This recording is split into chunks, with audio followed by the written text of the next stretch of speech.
ఇంట్లో ఇడ్లీ పెడితేనేమో అస్సలు తినము. ఈ క్యాంటీన్‌కొచ్చి డైలీ ఆ ఇడ్లీయే తింటాము. రేవంత్ గాడు ఈ పూరి తీసుకుంటే లవ్ సింబల్ అయితే వచ్చింది. చందు గాడు బాధపడుతున్నాడు. ఈడి పక్కన తిరిగినందుకు నాకు రావాల్సినయన్నీ ఈడికే పోతున్నాయని. ఎంతైనా అదృష్టం ఉండాలి అలాంటివి జరగాలన్నా. వీడేమో వాడిని వీడియో తీస్తున్నా అని చెప్పి కవర్ చేసుకొని నడుచుకుంటూ వస్తున్నాడు. స్టైల్ మారింది నా నడక మారింది స్టైల్ మారింది నా నడక మారింది. మా డిపార్ట్మెంట్ మా బ్లాక్‌లోకి అయితే వచ్చేసాము. పాపం చందుగాడు కాలేజ్‌కి వచ్చినా తిట్టించుకోవడమే, రాకపోయినా తిట్టించుకోవడమే. అందుకని రేపటి నుంచి కాలేజ్‌కి రావడమే మానేస్తాడంట.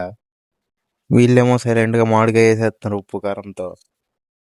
మా కాలేజ్‌లో ఎవ్రీ ఇయర్ స్పోర్ట్స్ వీక్ అయితే జరుగుతుంది. అలానే ఈ ఇయర్ కూడా జరుగుతుంది. ఫస్ట్ మ్యాచ్ అయితే ఈసీఈకి, సివిల్‌కి. ఈసీఈ అయితే గెలిచేసింది first match. The best bowler of the college Gopi అనమాట.